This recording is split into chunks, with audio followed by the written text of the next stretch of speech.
20 years. 2 full decades between the moment Anakin Skywalker burned on Mustafar and the moment Darth Vader walked through the smoke on the Tantive IV.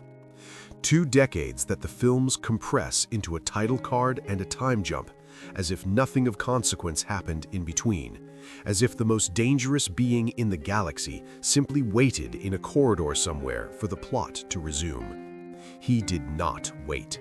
What he did during those 20 years is one of the most underexplored chapters in all of Star Wars. And when you understand it fully, the man who steps onto that rebel ship in 1977 becomes something far more terrifying than the films alone can account for. Because by the time you meet Darth Vader, he has already been at war for 2 decades, a war most of the galaxy never saw, a war fought in shadows, in silence, in the wreckage of a religion he used to belong to. Stay with me, because what he was doing will tell you more about who he was than anything that came before or after. You already know the outcome, but you do not know the cost of getting there.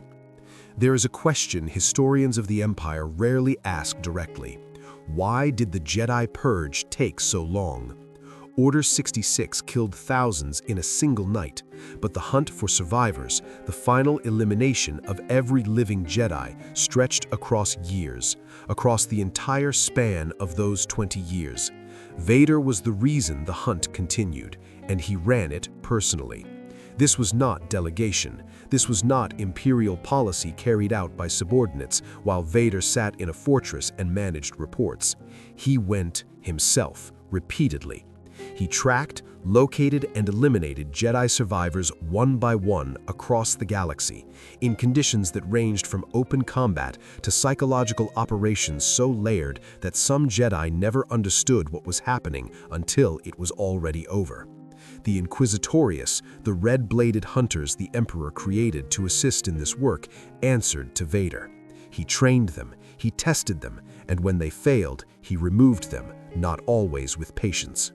Why did he insist on doing so much of this himself? That is where it gets complicated. Picture the early years of the Empire. The galaxy is reorganizing under Imperial authority. Palpatine is consolidating power from Coruscant. The Senate still exists as a fiction of legitimacy, and Vader, fresh from the transformation that cost him everything, is given a directive that also functions, whether the Emperor intended it or not, as a form of psychological control. Hunt the Jedi. Stay occupied, stay useful, stay too busy to think about what you have lost. The Emperor was not generous with assignments, he was strategic with them, and keeping Vader perpetually in the field, perpetually engaged in the thing he was uniquely suited to do, was a way of managing a weapon that was also a liability. A man in that much pain, with that much power, left alone with his thoughts for too long, was dangerous to everyone, including Palpatine. So Vader hunted. There is a smell to a Jedi encampment that has been abandoned in a hurry.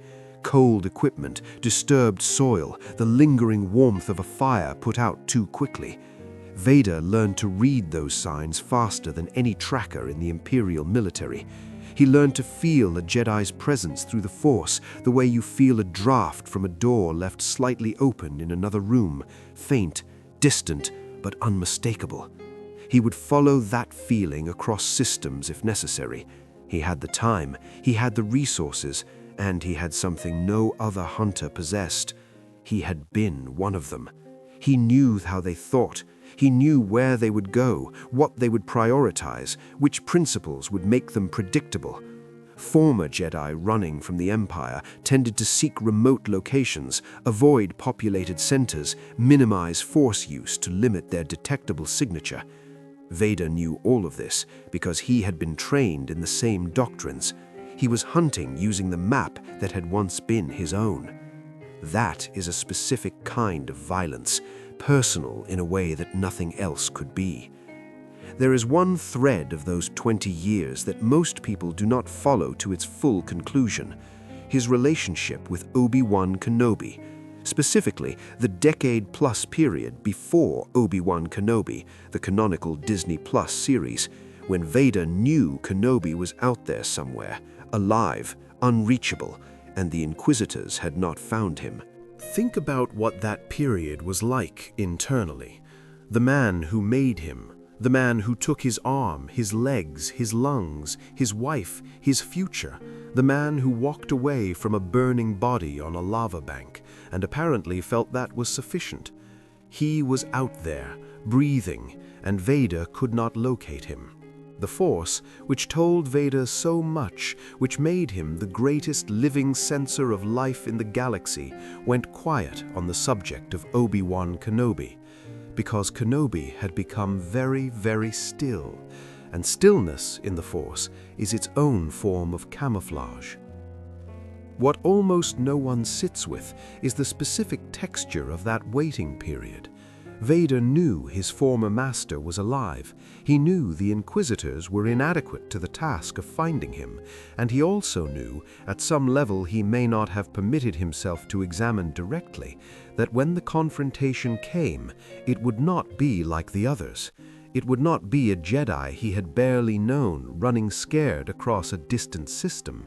It would be the conversation left unfinished on Mustafar, completed at last, by fire or by blade, or by whatever the Force decided to offer them instead.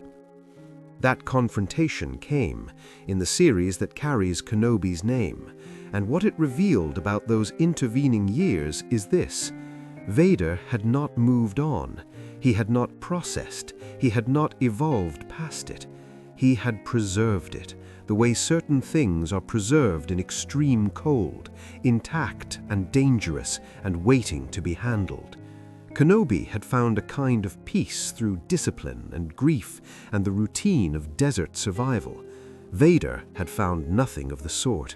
He had found occupation, which is a different thing entirely.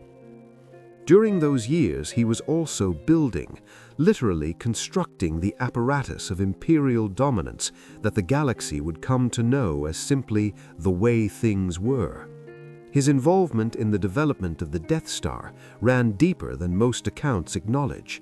He was not a cheerleader for the project.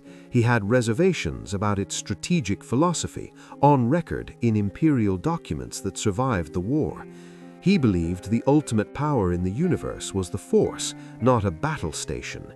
He was right, as events would prove, but his reservations were overruled, and Vader accepted that with the particular discipline of a man who has learned that his personal opinions about power are not the final word. He also spent those years managing his own body. The suit required maintenance, recalibration, surgical intervention at intervals that varied based on how much physical stress the previous assignment had placed on the systems keeping him functional. Some of those maintenance periods were days long, days of enforced stillness, of medical droids working around nerve interfaces that were never fully comfortable, of a darkness that was not the darkness of space, but the darkness behind his own eyes. What he thought about during those periods, no record tells us. What a man thinks about in forced stillness, surrounded by the wreckage of his choices, in a body that is no longer entirely his own, is the kind of interior life that does not make it into Imperial dispatches. But you can make an educated guess, because you know what was waiting for him when he closed his eyes. Not the Emperor, not the fleet, not the next Jedi on the list. A lake house on Naboo, a woman who laughed at him when they first met, a boy he did not know existed yet, growing up somewhere in the galaxy, carrying a name that was not his father's name. Vader did not know about Luke yet, not during most of those 20 years. And the absence of that knowledge, the fact that somewhere in the galaxy the thing he had destroyed everything to protect had actually survived, in the form of children he was not permitted to remember he had, is the cruelest irony the Force ever constructed. He was hunting Jedi. His son was learning to fly through canyons on a desert planet 3 parsecs from where Kenobi was hiding. The Force knew.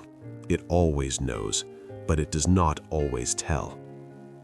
By the time those 20 years ended, by the time the Tantive IV was intercepted over Tatooine and Vader walked through that smoke and the galaxy got its first modern-era image of what the dark side looked like in motion, he was not the same man who had risen from a surgical table on Coruscant and broken the life support equipment with the force of his grief.